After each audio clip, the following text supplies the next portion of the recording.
you for joining this training session. A little bit of introduction. I'm Hadass. I'm the product manager of CHP in PowerRadar. PowerRadar is the integrated solution platform of Centrica. So I think most of you are familiar of eVision. 2 years ago, we started a project of migrating eVision user interface into PowerRadar because of several needs and limitations. And today we're actually launching this to the first bulk of users. That's you. And most of you were supposed to receive an invitation email to the system. But if you haven't received that yet, then I'll show you how to open a support ticket and request invitation to the platform. And basically, this session is just to explore the system, explain you a little bit what you will see and what you have today. And here, of course, questions. So please stop me if you have any questions.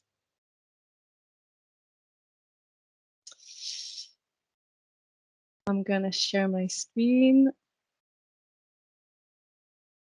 Can everybody see my screen? Yeah. Yes. Perfect.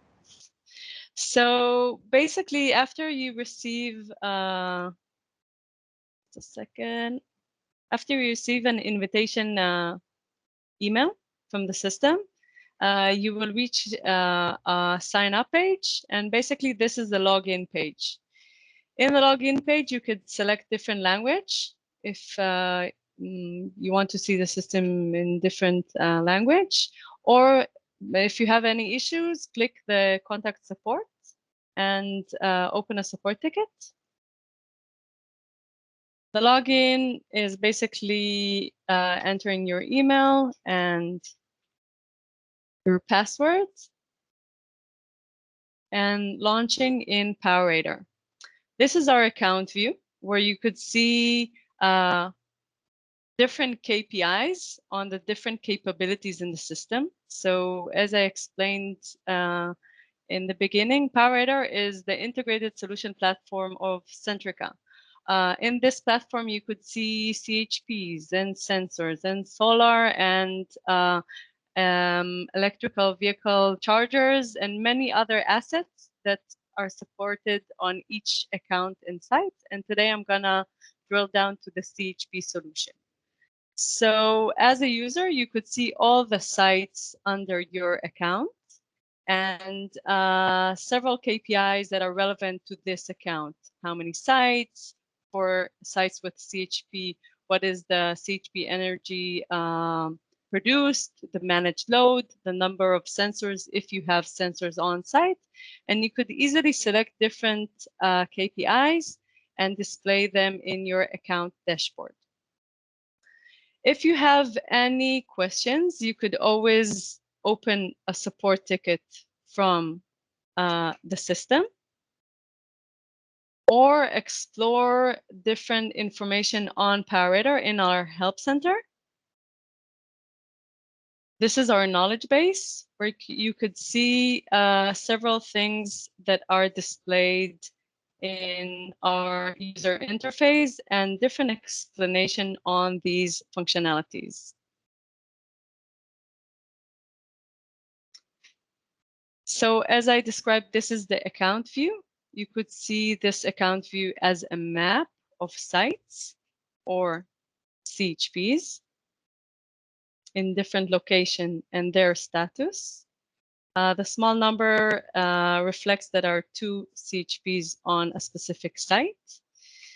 We could move to the card view and a list view that could be, for example, the list of CHP that could be downloaded, of course. And if we want to drill down to a specific site to see its performance, we could always click the specific site or search it in the filter line in the search bar on the top right end.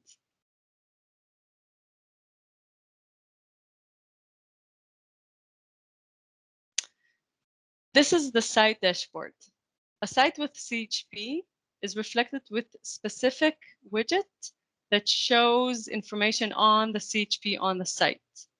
For example, the location of the site in the map widget on the top left side, the real-time generated power of the CHP in the specific moment, the real-time power that is basically a split between the CHP electricity production and the grid power, and of course the site load that is a combination of them both. We have here a great widget that shows the CHP estimated saving that basically reflects the alternative costs if a user would have taken the electricity from the grid and produced heat from a boiler. We could see here a percentage of cost reduction, carbon savings, and cars off the road based on that information. We have here a really great widget that shows the last 7 days power consumption and generation. The blue line is basically, the blue area is the imported power. The green is the generated power. And the orange is the consumed power and the estimated saving compared to last period, the last 7 days in the week before. And we have here a widget that shows the CHP generated power compared to the target and the savings. On each site, we could see an analysis on the generated power, the top 5 meters and monitor of the CHP, the generated power, the imported power from the grid, the generated heat, consumed gas, and estimated savings. In account that there are other sites with CHP, we could compare the generated power between sites by selecting another site from the list and comparing this site to our site where we are performing this analysis.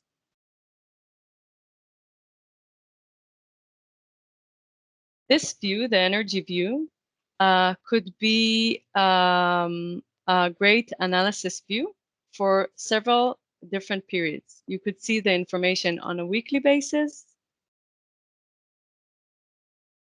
go to different weeks on a monthly base,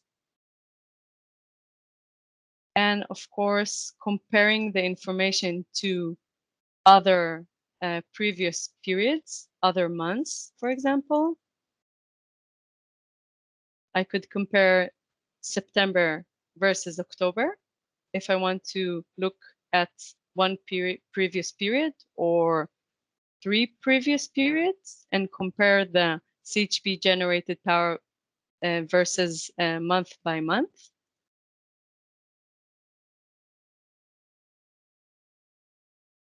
I could look into the information in an energy view and compare it based the generated power and the imported power from the grid, and of course the generated heat and consumed power energy.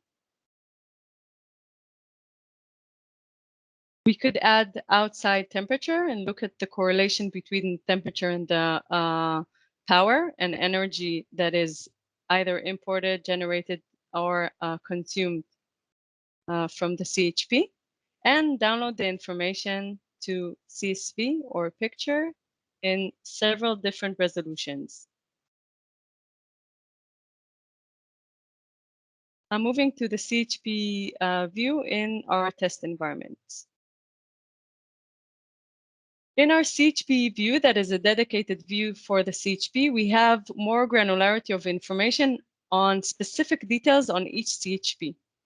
The data view basically shows 1 second data of the most important data elements in the CHP.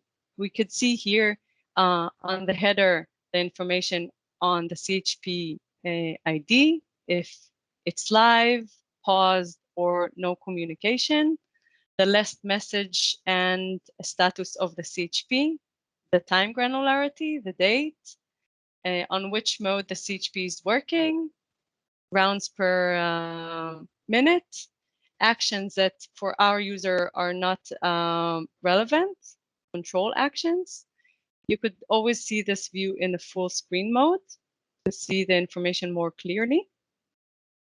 And we have here on the right side a right panel menu that moves between different views that I'm going to explain, and a middle panel menu that will change the middle panel.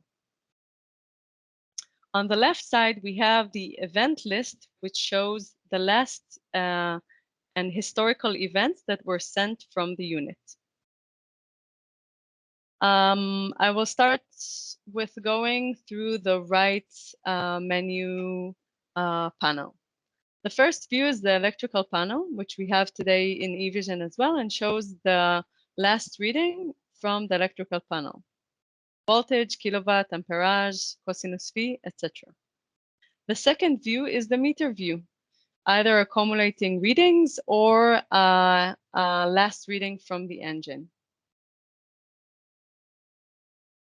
The third view is the modulation summary view, which is this view is actually a combination with the middle panel view. So for example, if I would like to see what is the site water modulation demand, I will choose in the middle panel the site water modulation and see this information in the summary panel on the right side.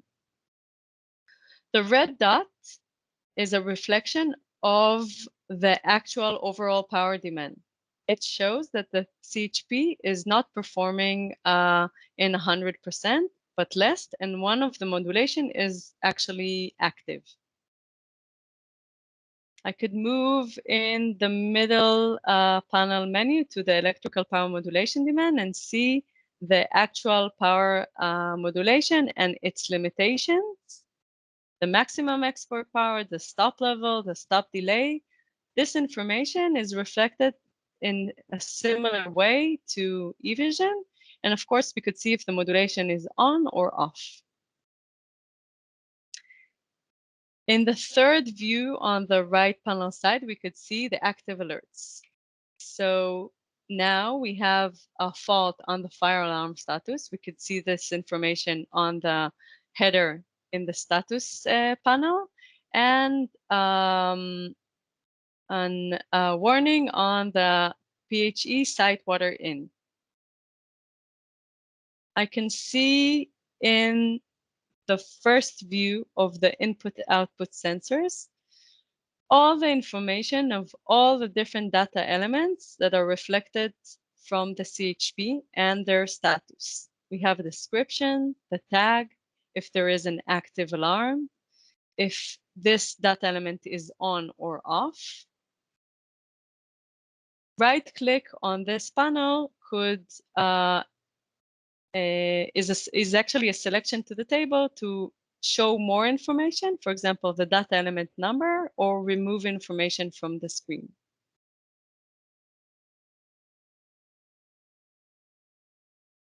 You could always filter a specific data element in the filter above and see the information on that data element. This is the input-output sensors view, where you could see again the same information on active alarms and the actual analog and digital readings of the data elements. You can select to show on-tag information or view only tagged data elements in these tables.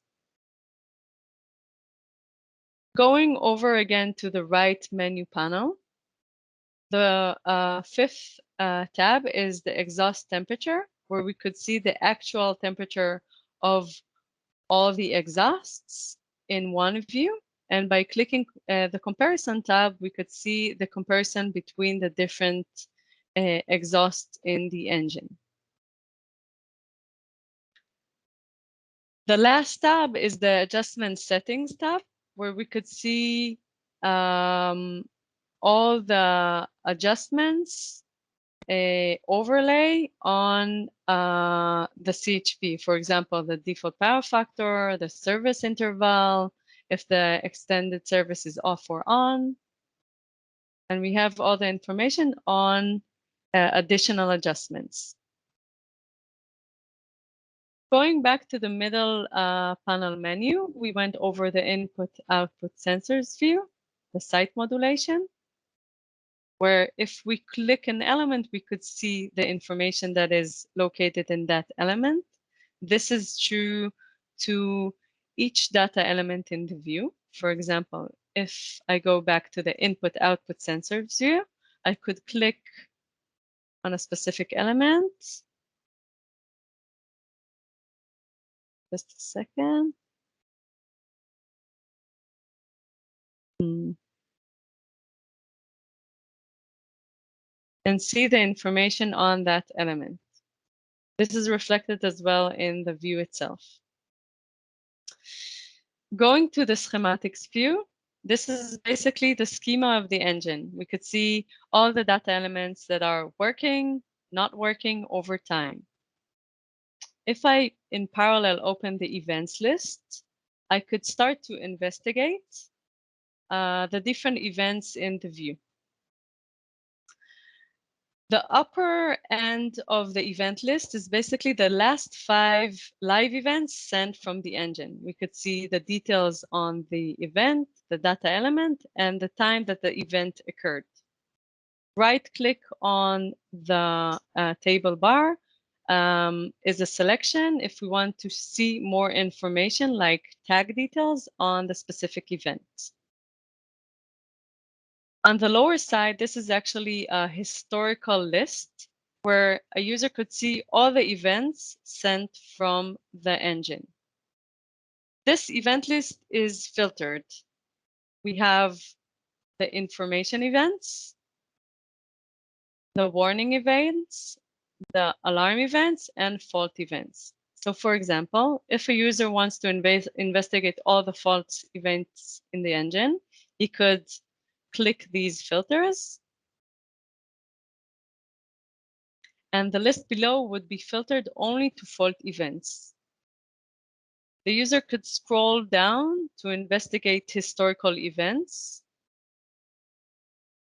and select a specific event to go back in time to that specific moment and see either the schematic view in that specific moment or the input-output sensors and all the readings from the element from that moment.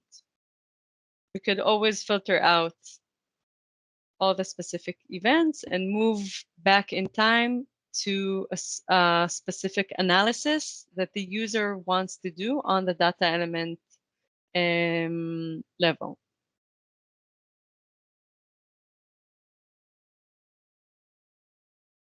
Do you have any questions on this view? I think it's very similar to eVision, but if you have any, you can write in the chat.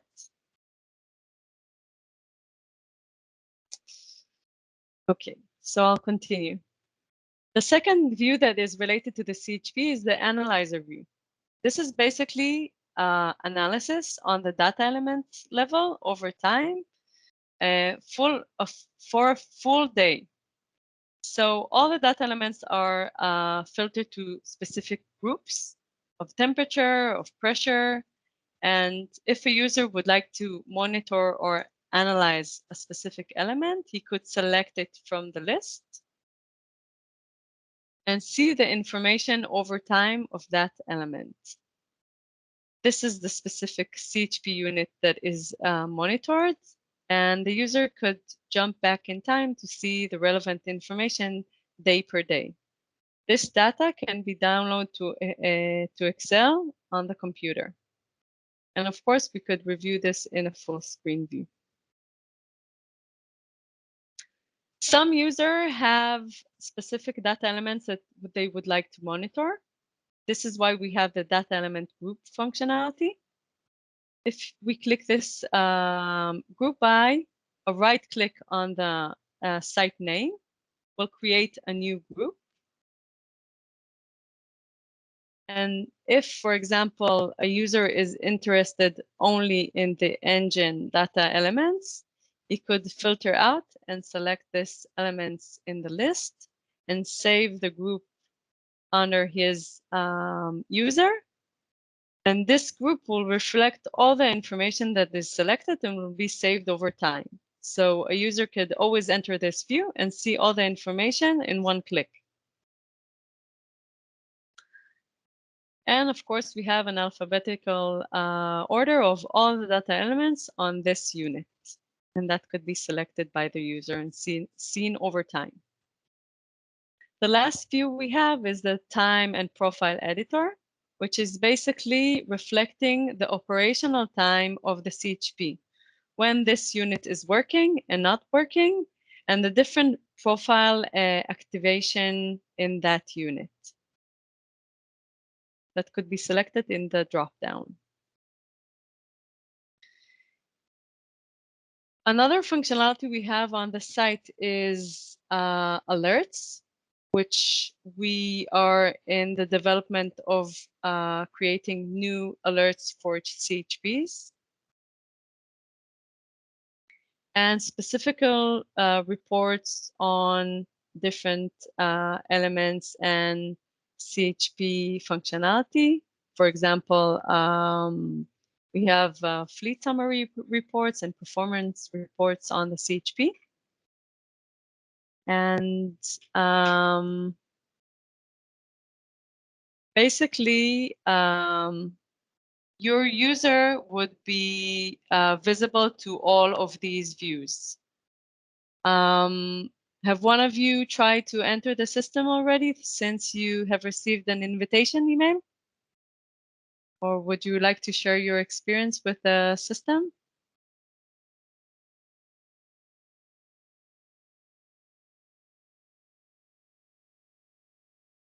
Okay, so this is basically an overview of all the functionalities that we have today for CHP users, which you have this role. If you have any questions or something is missing, please open a support ticket for us or contact, of course, your account manager, and he could address any questions you have on the topic or requests. And it's very important to say that this system is going to replace eVision. And basically, this is the first launch and the training demo. And we are planning to close the entrance of users to the old system in the beginning of November. So each feedback, missing functionality, good feedback, other feedback would be very important because your user is going to be migrated to this system from the 1st of November. Do you have any questions up till now?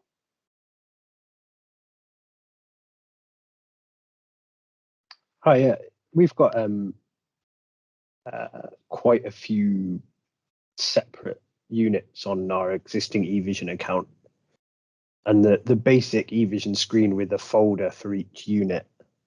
While it doesn't give us any status, it does allow for quick navigation. Is there anywhere on the new system where you can see like, either the status of every unit in a grid view or the units that are just in fault at any one time? So let me share again my screen.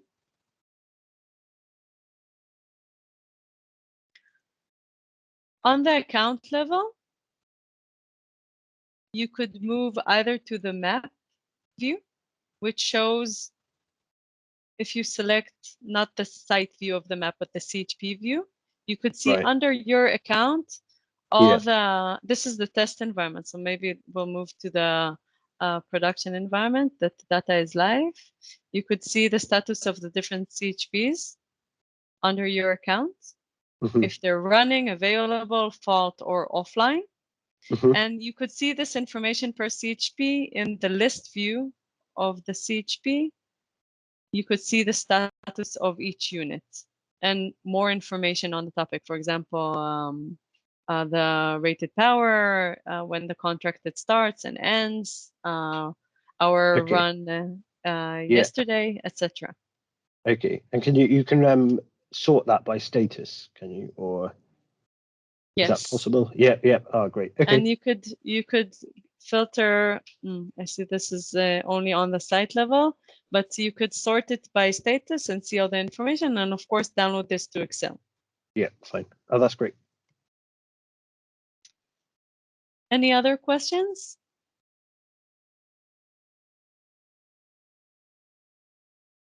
Okay. So thank you guys for joining this short training session, and hopefully you'll find the new system much more faster and user-friendly, and we'll be more than happy to receive some feedback on the system. And of course,